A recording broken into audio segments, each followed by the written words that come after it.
1 Tessalonicenses 5, de 4 a 11, diz assim a sua palavra. Mas vós, irmãos, que estáis em trevas, vós, irmãos, não estáis em trevas, para que esse dia como ladrão vos apanhe de surpresa. Porquanto vós todos sois filhos da luz e filhos do dia. Nós não somos da noite nem das trevas. Assim, pois, não durmamos como os demais. Pelo contrário, vigiemos e sejamos sóbrios. Ora, os que dormem, dormem de noite, e os que se embriagam, é de noite que se embriagam. Nós, porém, que somos do dia, sejamos sóbrios, revestindo-nos da couraça da fé e do amor, e tomando como capacete a esperança da salvação. Porque Deus não nos destinou para a ira, mas para alcançar a salvação mediante nosso Senhor Jesus Cristo, que morreu por nós para que, quer vigiemos, quer durmamos, vivamos em união com Ele.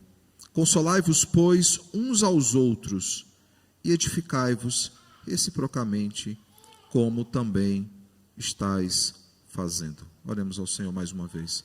Senhor, estamos diante de Ti, da Tua palavra, Pai, pedindo que o Senhor mais uma vez, Senhor, nos ensine. Que saímos daqui vigilantes, Pai, que saímos daqui atentos, Pai, como igreja que aguarda o dia glorioso, a volta do Cordeiro, Pai. Que de fato os nossos corações tenham sempre esse sentimento de expectativa e de vigilância, Pai, aguardando ansiosos o retorno glorioso do Rei, a volta do Cordeiro que virá para fazer novas todas as coisas, Pai. É no nome de Jesus que nós te oramos e também te agradecemos. Amém. Podem sentar, irmãos. Irmãos, no sermão passado nós olhamos para o verdadeiro sentido do Natal, a partir do texto de Lucas, capítulo 2, dos versículos 8 ao 20, né? Nós meditamos naquele anúncio feito pelo anjo ali aos pastores, especificamente o versículo de número 14, e nós aprendemos a partir do anúncio do anjo 3 verdades gloriosas, olhando ali para aquilo que é anunciado, né? Glória a Deus nas maiores alturas e paz na terra aos homens a quem Ele quer bem. O que é que nós aprendemos desse anúncio? Primeiro, aprendemos que é preciso glorificar a Deus em todo tempo, pois Ele é digno, totalmente merecedor, por isso nós devemos louvar ao Deus da glória. Segundo, o que nós aprendemos é que é preciso celebrar o verdadeiro Natal, o verdadeiro sentido do Natal, que não é baseado em meras ilustrações ou enfeites ou luzes presentes, não.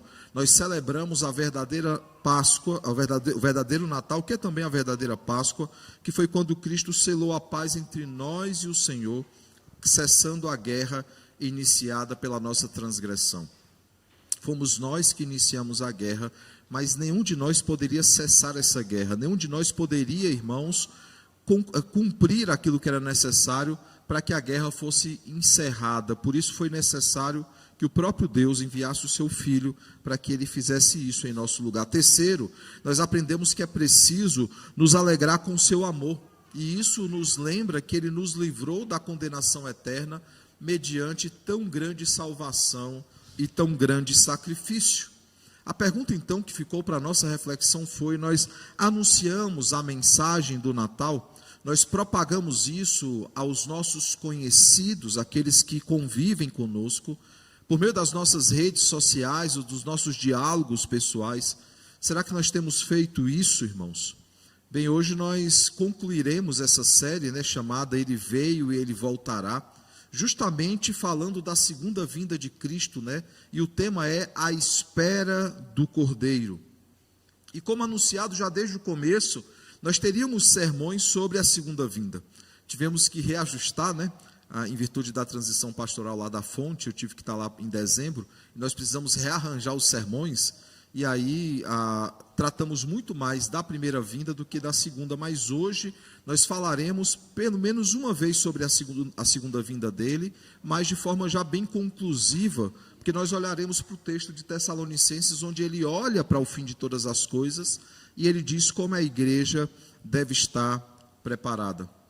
É um dos textos, irmãos, que enfatiza esse tema, é o texto de hoje, até porque a primeira carta e a segunda carta aos Tessalonicenses, elas são cartas escatológicas, elas são cartas que tratam sobre a vinda do Cordeiro. A primeira carta é uma resposta, né, todos conhecem, nós já meditamos inclusive nas duas cartas aos Tessalonicenses, logo que eu cheguei aqui na igreja, né, aquela série, a igreja que eu quero ser, que eu devo ser, alguma coisa assim.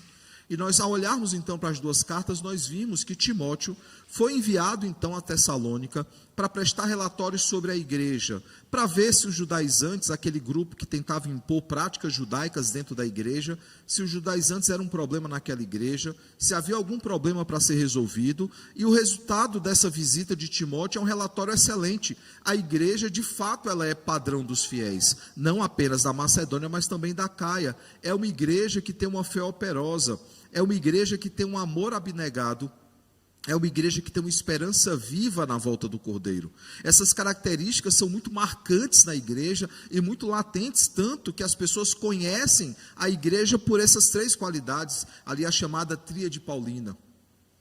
O fato, irmãos, é que o relatório de Timóteo é excelente, aquela igreja não tem muito o que se preocupar. Paulo poderia ficar tranquilo, mas havia uma dúvida que estava martelando na cabeça dos crentes daquela igreja: a volta de Cristo. A dúvida deles era porque alguns estavam morrendo e Cristo não havia voltado ainda. Onde estava a iminente volta de Cristo? A ideia que se tinha é que Cristo voltaria ainda naquela geração. E Paulo então responde dizendo o seguinte: Cristo, ele voltará, e quando ele voltar, o que vai acontecer é o seguinte: os que estiverem mortos ressuscitarão primeiro, depois os vivos, aqueles que estiverem aqui vivos nessa terra, serão levados aos ares e terão seus corpos transformados. Tudo isso no ressoar da trombeta, aquele que é chamado o último dia, e todas as coisas serão consumadas. Ele conclui o verso 18 do capítulo 4 dizendo: consolai-vos, pois, com essa palavra. Na segunda carta surge uma outra dúvida: e se Cristo voltou e nós não percebemos? E aí Paulo vai aprofundar a questão dizendo: eu já falei sobre isso quando eu estive no meio de vós, mas deixa eu relembrar algumas coisas. É necessário que algumas coisas aconteçam antes da volta de Cristo, e o ápice disso é a operação do erro chegar na sua fase mais aguda, né? Quando o homem da iniquidade for levantado, e nós teremos então a grande apostasia. Perceba, irmãos, que a carta aos Tessalonicenses, as duas cartas, elas são extremamente escatológicas. Paulo, ele enfatiza bastante esse tema, o fim de todas as coisas. E ele diz então que essa volta, ela tem pelo menos três qualidades.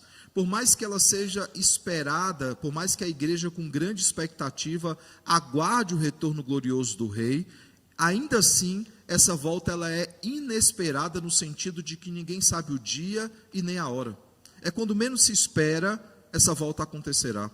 Essa volta, ela será pública, será visível aos olhos de todos. E essa volta, ela será conclusiva. Não haverá uma segunda chance ou um segundo momento. Ele virá para consumar todas as coisas e concluir o plano da redenção.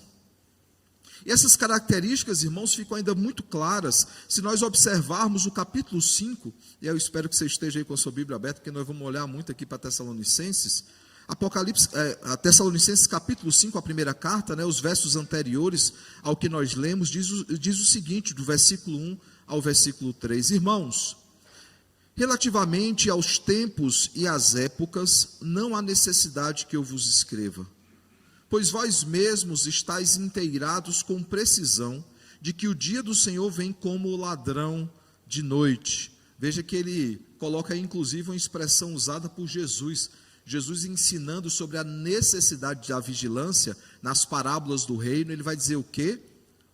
Se um dono de uma casa sabe que um ladrão vai tentar contra a sua casa de noite, ele fica preparado, ele espera, ele fica vigilante. E aqui Paulo ele usará a mesma analogia dizendo, fiquem inteirados, vocês sabem com precisão o dia que ele virá, e o dia que ele virá é como um ladrão na noite, ou seja, ninguém sabe o dia. E ele continua dizendo, quando andarem dizendo paz e segurança, eis que lhes sobrevirá repentina destruição, que vem, como vem, e aí ele vai usar mais uma analogia usada por Jesus ali nos sermões do reino, né? Quando ele diz o seguinte: como vêm as dores de parto a estar por dar à luz, e de nenhum modo escaparão, usando aí a analogia do princípio das dores, né, que Jesus usa em Mateus 24. O fato, irmãos, é que nós vemos que Cristo voltará e que nós vemos também aqui que é colocado como a igreja deve esperar por esse momento, como a igreja deve aguardar por esse momento, que é exatamente o sermão dessa manhã, o texto dessa manhã. E veja como o texto, então, ele começa, irmãos. Mas vós, irmãos, veja o contraponto que ele está fazendo aqui. Ele está falando sobre aqueles que não escaparão. Ele conclui o verso 3 falando daqueles que não escaparão. E aí ele faz um contraposto aqui e diz: mas vós, irmãos, não estáis em trevas, para que esse dia, como ladrão, vos apanhe de surpresa. Aqui ele não está afirmando que eles sabem o dia. O que ele está afirmando é que eles sabem a postura correta para esperar pelo dia. E ele continua dizendo: porquanto vós todos sois filhos da luz e filhos do dia, nós não somos da noite nem das trevas. Aqui nós temos, irmãos, um chamado para todos aqueles que não estão nas trevas, mas na luz. Ele diz o seguinte: fiquem alerta. É isso que Paulo está dizendo. Vocês sabem a postura, vocês sabem a maneira, vocês sabem a forma de esperar pela volta do Cordeiro. Vocês precisam estar alertas. E fazendo aqui, mais uma vez, uma comparação com a primeira vinda de Cristo, poucos estavam alertas na primeira vinda de Cristo. Poucos aguardavam ansiosos a primeira vinda de Cristo. Muitos judeus não sabiam sequer a cidade, os escribas não sabiam a cidade. É necessário, quando Herodes os consulta, que eles vão então à palavra de Deus e pesquisem e olhem qual é a cidade que ele nasceria, olhando ali para o texto de Miqueias, capítulo 5, verso 2. Eles não sabiam a cidade, eles não aguardavam. Na verdade, Lucas registra que muitos poucos, como Simeão e Ana, aguardavam a vinda de Jesus. E o texto aqui nos alerta que nós não podemos ter a mesma postura, nós precisamos aguardar a volta do Cordeiro. E Paulo, então, ele vai aprofundar ainda mais a analogia quando ele continua, do verso 6 ao verso 8, dizendo o seguinte, irmãos: assim, pois, não durmamos como os demais. É interessante porque Paulo ele usa essa palavra com vários sentidos, né? Ele já usou no texto anterior dizendo que aqueles que dormem, aqueles que estão mortos em Cristo, não que fecha os olhos e dorme de fato. Ele usa de um eufemismo aqui para dizer que eles morreram, né? Que eles estão na cova, mas ao mesmo tempo estão vivos com o Senhor. Todos os textos que falam sobre o céu apontam para uma consciência no céu, pessoas que estão acordadas, não dormindo. Mas aqui ele usa a expressão dormindo para aqueles que não estão vigilantes. E depois, um pouquinho mais à frente, ele vai aprofundar a analogia de dormir, usando também para a igreja. Mas continuemos, pelo contrário, vigiemos e sejamos sóbrios. E aí veja que ele vai começar então a aprofundar ainda mais a analogia com a questão da dormida, quando ele diz o seguinte: ora, os que dormem, dormem de noite, e os que se embriagam, é de noite que se embriagam. Trazendo a ideia de que aqueles que são igreja do Senhor, eles não gastam a sua noite com prazeres dessa vida. Eles não gastam essa noite, as noites com coisas que não agradam ao Senhor. Eles dormem, eles descansam. Isso traz ressonância nos Salmos, por exemplo, dizendo que o Senhor nos dá enquanto nós dormimos. A ideia de pessoas que descansam, que não estão ansiosas.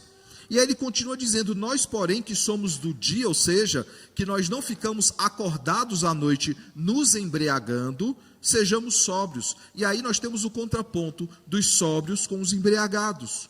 E Paulo gosta dessa palavra sóbrio, quando, por exemplo, escrevendo a sua última carta a Timóteo, a sua última carta à igreja do Senhor, nós veremos então que ele diz que nós devemos cumprir cabalmente o nosso ministério, sendo sóbrio em todas as coisas. E ele continua dizendo: revestindo-nos da couraça da fé e do amor, tomando como capacete a esperança da salvação. Aí perceba que Paulo aí, como é de seu costume, ele usa a sua tríade paulina. Qual é a tríade paulina? Amor, fé e esperança. E nesse revestimento, ele cita essas três características quando diz que nós devemos nos revestir da couraça da fé e do amor e devemos tomar como capacete a esperança da salvação. Mas percebam aqui, irmãos, que mais uma vez há um chamado à vigilância, há um chamado para que sejamos vigilantes, sejamos sóbrios, que estejamos atentos, porque alguém que está embriagado, ele não é vigilante. Mas alguém que está sóbrio, alguém que está atento, ele vigia todas as coisas. O texto ele também nos lembra, irmãos, na continuação, de que nós não fomos destinados para a ira, né? Veja o verso 9, porque Deus não nos destinou para a ira, mas para alcançar a salvação mediante nosso Senhor Jesus Cristo. Esse texto ele é bem problemático para os arminianos que defendem que o homem é que escolhe a sua salvação ou a sua perdição, e que o homem ele pode recusar o Senhor. O texto aqui ele é enfático dizendo que nós fomos destinados não para a ira, mas para a salvação. Veja que ele está dizendo que aqueles que vigiam, aqueles que são sóbrios, aqueles que serão salvos pelo Senhor, tudo isso acontece porque nós fomos destinados para a salvação em Cristo Jesus. E ele diz, né, que esse Cristo, ele morreu por nós. Por que nós somos salvos por Cristo? Porque Cristo ele morreu por nós com um propósito. Que propósito? Para que, quer vigiamos, quer durmamos, vivamos em união com Ele. E aqui fecha então a terceira analogia que ele usa para o dormir em poucos versos.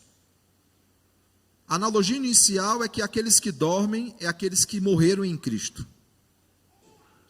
Depois ele vai usar a analogia daqueles que dormem no sentido de estarem longe de Cristo. E aqui ele vai dizer que aqueles que estão em Cristo podem sim dormir, no sentido, mais uma vez, claro, da morte em Cristo, mas também no sentido daqueles que não passam a noite acordado, se embriagando, mas são do dia e passam o dia sóbrios. E aí ele conclui dizendo: consolai-vos, pois, uns aos outros, e edificai-vos reciprocamente, como também estáis fazendo. Perceba aqui, irmãos, que aqui há um fechamento com o que ele já iniciou no verso 18. No verso 18 ele diz o seguinte, após falar sobre a volta de Cristo, a situação dos mortos em Cristo e a vinda do Senhor, ele diz o seguinte: consolai-vos, pois, uns aos outros com estas palavras. Paulo então diz que essa mensagem sobre a volta de Cristo, e não apenas sobre a volta de Cristo, mas como a igreja deve esperar a volta de Cristo, essa mensagem ela consola a igreja. Mas há uma grande diferença que nós iremos aprofundar essa manhã entre os dois versos, porque ele diz o seguinte, no verso 18 do capítulo 4, consolai-vos, pois, uns aos outros com essa palavra. A ideia aqui de reciprocidade, né, de coisas que um faz e o outro também faz, e isso se complementa. Mas no verso 11, irmãos, ele vai além dizendo que nós não devemos apenas consolar-nos uns aos outros com essa palavra, mas nós devemos nos edificar de forma recíproca, como também estáis fazendo. Perceba que ele aprofunda aqui a questão dizendo o seguinte, que essa espera pelo Cordeiro, esse estado de alerta, ele não é individual, ele não é pessoal, ele é público e ele é coletivo. Toda a igreja vigia junto e está em alerta junto na expectativa da volta do Cordeiro. Paulo então avisa nesse texto que Cristo ele voltará. Ele avisa que nós devemos, pelas Escrituras, não apenas estarmos alertas, mas sendo preparados pela Escritura, nesse estado de constante espera. Nós olhamos para a Escritura, somos alimentados pela Escritura e aguardamos o retorno de Cristo, municiados e capacitados pela Escritura. Veja que o texto não nos dá uma outra opção. A igreja de Cristo espera pela volta do Cordeiro. A igreja de Cristo aguarda a volta gloriosa do Rei. Nas parábolas do reino nós veremos que aqueles que não aguardam são aqueles que não fazem parte do reino. E percebam que aqui há uma ênfase constante da parte de Paulo, mostrando claramente o papel da palavra nessa espera pelo Cordeiro, tanto no início da nossa caminhada cristã, no transcorrer da nossa caminhada cristã e na conclusão da nossa caminhada cristã. E lembra, irmãos, a igreja de Tessalônica, ela não precisava ser advertida a respeito disso. No capítulo 1, no verso 10, fica muito claro que eles aguardam a volta do Cordeiro. Veja o que é que diz o verso 10: e para aguardardes do céu o seu Filho, a quem ele ressuscitou dentre os mortos, Jesus, que nos livra da ira vindoura. Se olharmos os versos anteriores, veremos que uma das marcas dessa igreja era a esperança viva. Eles aguardavam o retorno de Cristo. Mas Paulo, ele acha importante reforçar, assim como viver em santidade, como ele faz em vários textos, mesmo sendo uma igreja que era padrão dos fiéis, ele vê a necessidade de reforçar. Isso é um lembrete para todos nós, irmãos. Ninguém sabe o suficiente das Escrituras. Sempre precisamos nos aprofundar na palavra de Deus para estarmos preparados para a volta do Cordeiro. E Paulo, então, nesse texto, ele traz alertas, ele traz avisos a respeito da postura da igreja em relação à volta de Cristo. E eu pergunto, então, quais são esses alertas, ou esses avisos que estão constantes no texto dessa manhã? O primeiro aviso, o primeiro alerta aqui, irmãos, que o texto nos traz, é que a igreja, ela precisa ter uma vida regenerada pela palavra de Deus. É interessante, né? O início da nossa caminhada cristã se dá na regeneração. Uma vez regenerados, estamos aptos para responder afirmativamente a um chamado que é irresistível. Por meio da regeneração, o Senhor nos converte. E por meio, então, da conversão, são aplicados em nós os benefícios graciosos da salvação em Cristo Jesus, que é a adoção, justificação, conhecemos, né, a santificação, e por aí vai, na expectativa da glorificação. Parece redundante dizer que um crente, ele precisa viver regenerado pela palavra. Mas Paulo, ele faz questão, irmãos, usando de analogias, de contrapontos, ele faz questão de enfatizar a necessidade de uma vida regenerada. Veja os contrapontos que ele faz entre regenerados e não regenerados. Luz e trevas, filhos da luz e filhos das trevas, filhos do dia e filhos da noite, acordados de dia e acordados à noite, sóbrios, embriagados, destinados à salvação e destinados à ira. Ele claramente, irmãos, apresenta-nos aqui a antítese da queda, que é aquele aspecto que nós já aprendemos ali em Gênesis 3,15, que Deus pôs inimizade entre os descendentes de Cristo e os descendentes da serpente, e há claramente dois povos na história, aqueles que foram destinados para a salvação e aqueles que foram destinados para a perdição. E ao apresentar então esses aspectos, ele nos coloca no primeiro grupo. Ele diz que nós somos da luz, ele diz que nós somos filhos da luz, filhos do dia, devemos ficar acordados de dia, somos sóbrios, somos destinados à salvação. A igreja, irmãos, que foi regenerada, ela não vive como antes ela vivia. Nós somos diferentes do mundo, nós somos um contraponto aos filhos das trevas, como o próprio Isaías apresenta na promessa sobre o Cordeiro, e essa promessa é repetida por Mateus, lá em Mateus capítulo 4, que nos diz: aqueles que andavam em obscuridade, aqueles que andavam nas trevas, não mais andarão. Aqueles que não enxergavam, agora enxergam. Aqueles que tinham um jugo sobre si, não tem mais esse jugo, porque Cristo levou sobre si o jugo. Aqueles que estavam em guerra, não estarão mais em guerra, de maneira que a capa, a bota revolvida em sangue, será jogada e queimada, porque a guerra foi encerrada completamente. Paulo, falando sobre isso aos Efésios, no capítulo 2, ele diz o seguinte: que antes nós andávamos como os filhos da desobediência, mas agora nós não andamos mais desse jeito.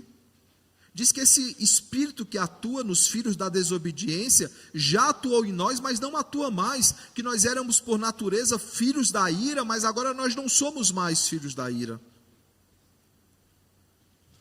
Aquele, irmãos, que foi de fato salvo por Cristo, regenerado, ele foi regenerado para uma vida de obediência, uma vida de bom testemunho para a glória de Cristo.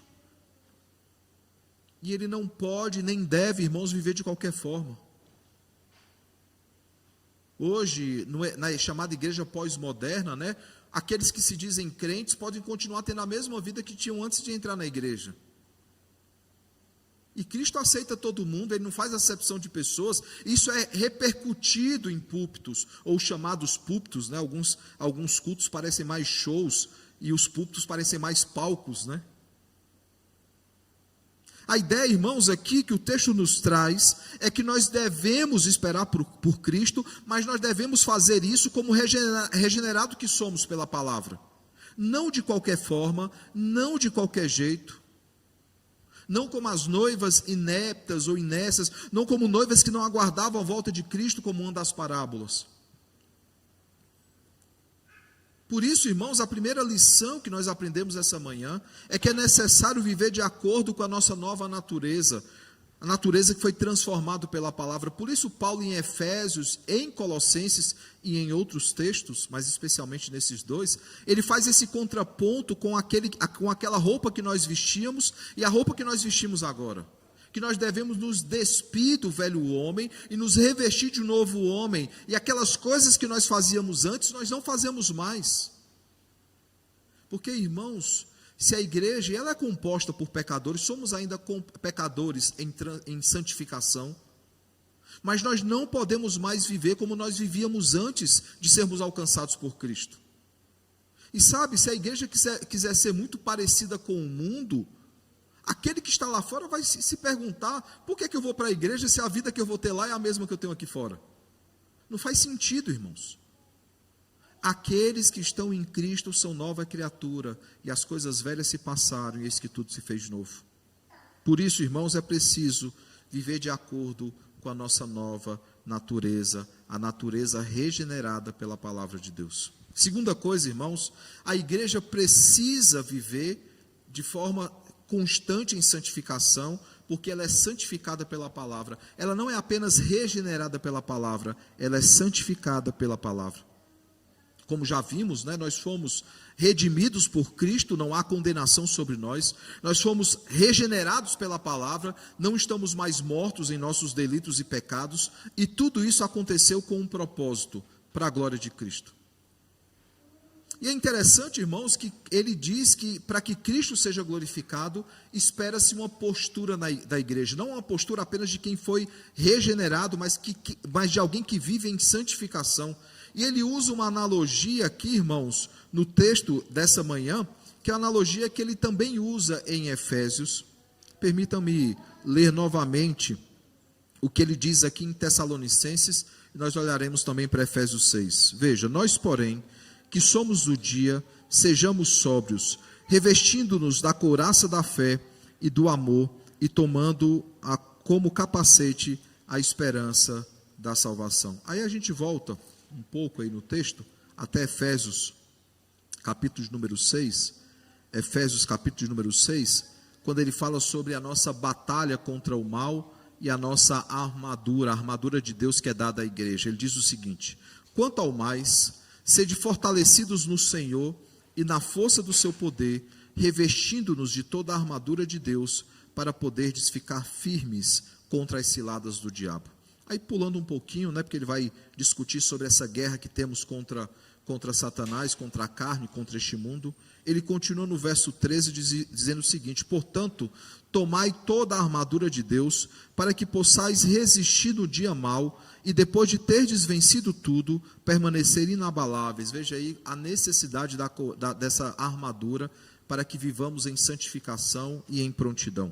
Ele continua: estai, pois, firmes, cingindo-vos com a verdade e vestindo-nos da couraça da justiça. Calçai os pés com a preparação do evangelho da paz, embraçando sempre o escudo da fé, com a qual podereis apagar todos os dardos inflamados do maligno. Tomai também o capacete da salvação e a espada do Espírito, que é a palavra de Deus. O texto de Tessalonicenses, irmãos, ele é escrito bem antes do texto de Efésios. E parece-nos que uma primeira versão dessa armadura é nos apresentado aqui em Tessalonicenses. Depois Paulo ele vai aprofundar essa armadura em Efésios, trazendo outras analogias, outros símbolos, né? O interessante é que quando ele fala de oração, ele não usa analogia alguma, porque a oração ele não tem que explicar muito, né? Uma vida de oração. Mas perceba aqui, irmãos, que ele está falando sobre santidade. Ele está falando sobre a nossa batalha constante e diária contra o pecado, contra a nossa carne, contra Satanás e contra este mundo. E como filhos do dia, nós não somos filhos da noite, nós somos filhos do dia. Como filhos do dia, nós precisamos viver em santidade. Os filhos da noite, os filhos das trevas, eles vivem em embriaguez, eles vivem de forma dissoluta, mas aqueles que são filhos da luz, aqueles que são filhos do dia, eles vivem em santidade, apresentando frutos dignos do Senhor e de acordo com a árvore que é. Lembrando mais uma vez as palavras de Cristo: a boa árvore dá bons frutos, a má árvore dá maus frutos. Aqueles que são de Cristo dão frutos de Cristo. Aqueles que são do dia dão frutos do dia. Aqueles que são da luz dão frutos da luz. E isso, irmãos, é consequência de uma vida de santidade e de santificação diante do Senhor. No nosso local de trabalho, no nosso local de estudo, entre os nossos vizinhos, familiares, conhecidos, entre as pessoas que nos relacionamos, nós precisamos ser conhecidos como filhos da luz, como filhos do dia. Como pessoas que são sóbrias, que vivem em santificação e honra de modo digno para glorificar Cristo em tudo e em todas as coisas. Isso nos leva ao terceiro aspecto de hoje, né? Essa igreja tem uma vida regenerada pela palavra, essa igreja tem uma vida santificada pela palavra, mas essa igreja também tem uma vida edificada pela palavra. E talvez alguns se perguntem, né?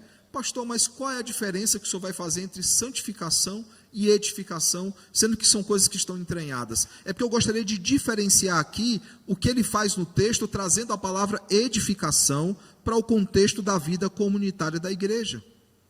Dentro do processo de edificação, irmãos, ou seja, da construção da nossa vida cristã, dessa santificação que é progressiva, a palavra de Deus é fundamental e nós sabemos disso. Por quê? Porque ela sempre será, irmãos, o fundamento das nossas vidas. Ela sempre será o alicerce seguro, assim como Cristo também o é, porque a palavra, ela é o cimento que liga todas as coisas, assim como ela é o nosso alimento diário. Mas perceba que se eu paro aqui e eu não aprofundo a distinção que o texto faz, eu estou praticamente falando da santificação. Só que o texto ele aprofunda, irmãos, ele diz que essa edificação não é apenas para as nossas vidas, mas para a vida também dos nossos irmãos. Veja o verso 11: consolai-vos, pois, uns aos outros, e aqui ele nos chama não somente a consolação recíproca ou mútua, mas também nos chama a nos edificar mutuamente, como também estáis fazendo. Perceba que o aspecto da edificação, assim também como o aspecto da santificação, ele não é solitário, ele não é meramente individual, por mais que haja sim o aspecto individual. Mas a santificação, ela é congregacional, ela é comunitária. Não é à toa que Paulo, escrevendo aos Efésios sobre a palavra de Deus, sobre o ensino, né, trazendo ali os dons de ensino, no capítulo 4, verso 11, a partir do verso 12 ele vai dizer o seguinte, que essa palavra nos aperfeiçoa para o serviço. O serviço ele não é meramente individual, ele é também individual, mas ele é acima de tudo comunitário. Ele nos aperfeiçoa para o serviço, ele nos capacita, nos edifica para nos parecermos cada vez mais com Cristo, e ele diz que todos devem chegar à estatura do varão perfeito. De forma, irmãos, que na minha caminhada cristã, eu não estou preocupado apenas com a minha vida cristã, eu estou preocupado também com a vida do meu irmão, não no sentido de fazer fofoca, não no sentido do disse no disse, de levar para frente histórias. Eu me preocupo, eu faço isso sempre que possível, de forma reservada. Eu me preocupo com a caminhada cristã do meu irmão. Eu me preocupo com aqueles que têm menos experiência, para que eu possa ser um guia na vida desse irmão e ensinar esse irmão a viver em obediência a Cristo. Para que todos, não apenas um ou alguns, mas que todos cheguem à estatura do varão perfeito. E aí o texto vai dizer, para que não sejamos como meninos, agitados pelo vento, agitados de um lado por outro, por todo vento de doutrina. Percebe, irmão, se nós temos dentro da igreja pessoas que não estão caminhando de acordo com Cristo, a possibilidade de falsos ensinos entrarem na igreja por meio desse irmão é muito grande. Por isso, até como um sinal de defesa, eu vou ensinar ao meu irmão a respeito da palavra, para que não apenas ele se pareça com Cristo, mas para que ele seja uma frente unida contra os falsos ensinos. Não é à toa que Paulo diz que nós devemos nos alegrar com os que se alegram e devemos chorar com os que choram. Levar as cargas uns dos outros. A palavra de Deus é cheia de textos comunitários. Mas é claro que Paulo, acima de tudo, ele gosta demais disso. Ele é aquele que nos traz a perfeita ilustração do corpo de Cristo. Que há funções que são distintas, mas que são complementares. A edificação pela palavra, irmãos, ela não deve ser apenas individual, ela precisa ser também comunitária, porque é na comunhão dos santos, no ajuntamento solene, no culto público, onde nós compartilhamos mutuamente os nossos dons e completamos uns aos outros. De forma, irmãos, que nós devemos cuidar uns dos outros como verdadeiros irmãos, tendo como referencial e exemplo o nosso irmão mais velho, Jesus Cristo, que se entregou pelos nossos pecados, que dedicou a sua vida para que fôssemos salvos da ira vindoura. Nós precisamos, irmãos, ter a mesma preocupação. Quantos têm fraquejado na fé, quantos têm tropeçado durante a jornada, a caminhada cristã, e poucos da igreja se prontificam a perguntar como essa pessoa está. Aqui do púlpito nós vemos, normalmente os que estão presentes, que não estão, claro, sabemos que é um culto de final de ano, muitos já viajaram, né? Mas nós sabemos exatamente onde cada um senta, né? Foi engraçado na cantata do domingo passado, porque alguns locais que são praticamente sagrados foram ocupados, né? E vendo gente mudando de lugar. Eu já sei mais ou menos onde todo mundo senta aqui. E aí eu via pessoas que normalmente sentam no banco ali de trás, tendo que vir aqui para frente, e pessoas que ficam aqui tendo que ir lá para trás. Teve que ter um reajustamento dos locais onde se sentam, né? E vocês sabem do que eu estou falando, cada um tem o seu lugar. Eu, quando estou de visitante, né, quando estou de férias e venho prestar culto ao Senhor aqui na igreja, eu tenho meu lugarzinho para sentar, todo mundo tem. E aí eu consigo perceber aqueles que estão ausentes da igreja. E aí ausenta-se um domingo, 2, aí eu mando a mensagem: meu irmão, aconteceu alguma coisa? Está tudo bem? Vocês já receberam essa mensagem já, se você faltou mais de um domingo? Mas percebe, irmãos, que o pastor da igreja enviando essa mensagem é algo esperado. Membros do conselho, ou até da junta diaconal, mandar a mensagem é algo esperado. Mas não é responsabilidade apenas minha, ou do conselho, ou da junta diaconal. É papel de todos nós como igreja, ao percebermos que alguém não está presente, ou percebermos que alguém está esmorecido, está cansado, e a gente percebe isso muitas vezes pelo semblante.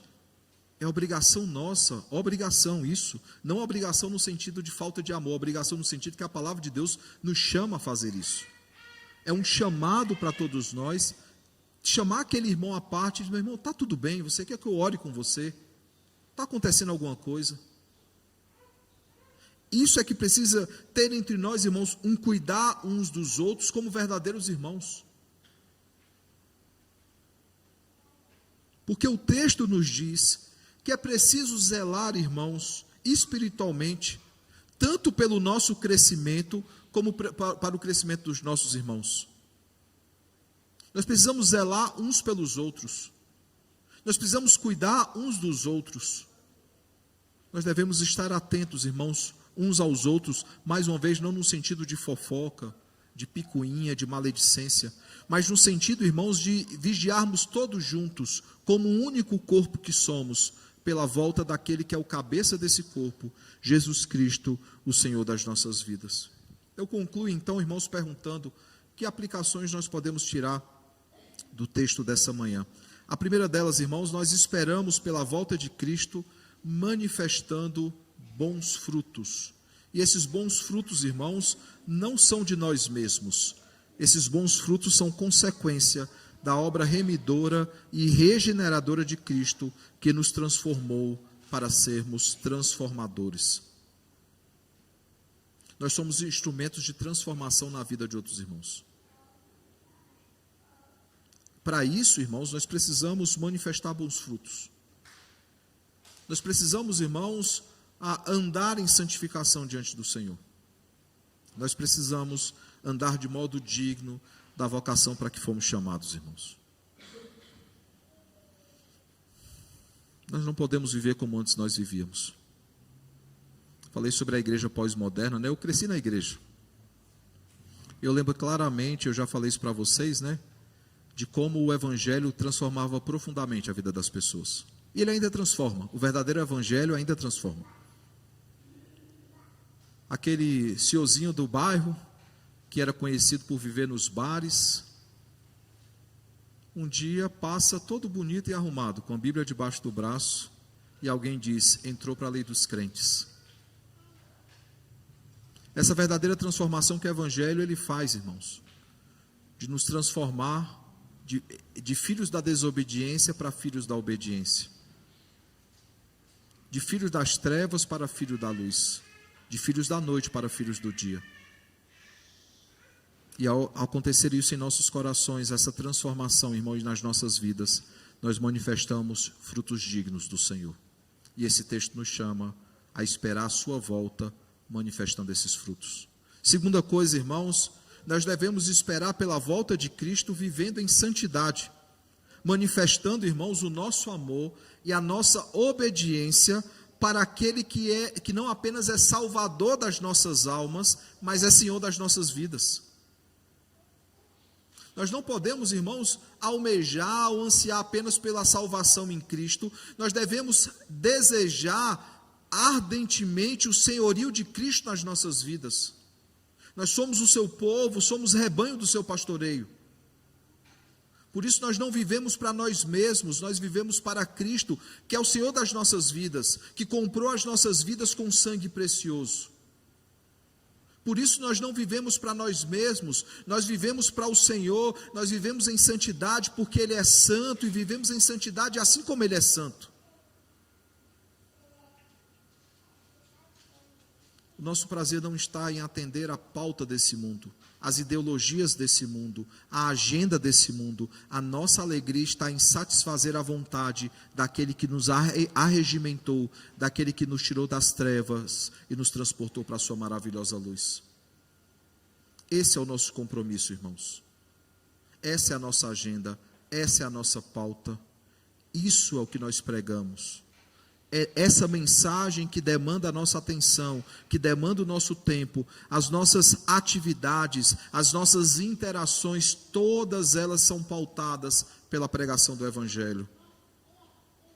Terceira e última coisa, irmãos, nós esperamos por sua volta, edificando-nos mutuamente, pois devemos cuidar uns dos outros, assim como Cristo, o nosso irmão mais velho, cuidou de todos nós. Precisamos, irmãos, estar, e eu já explorei muito esse aspecto, mas precisamos estar preocupados uns com os outros. Levar as cargas uns dos outros, sujeitarmos uns aos outros. Porque a mão não pode entrar em guerra com o pé. O pescoço não entra em guerra com o tronco. Todo o nosso corpo, ele age em harmonia, para que as coisas, os movimentos aconteçam tranquilamente. E é assim também no corpo de Cristo. Não é à toa que é uma das analogias mais ricas das Escrituras a respeito do que é a igreja. Ela é um corpo. É um corpo cheio de órgãos. É um corpo cheio de órgãos, cheio de funções. Mas que harmonicamente, sobre a regência da cabeça, que é Cristo Jesus, executa aquilo que a cabeça ordena. E trabalha em harmonia, trabalha em cooperação, para que o Evangelho seja pregado neste mundo, e para que a igreja seja um referencial e um diferencial nessa terra. Eu pergunto então, irmãos, como temos esperado pelo Cordeiro? Esperamos manifestando bons frutos ou não? Esperamos vivendo em santidade ou não? Esperamos edificando-nos mutuamente ou não? Como esperamos pelo Cordeiro?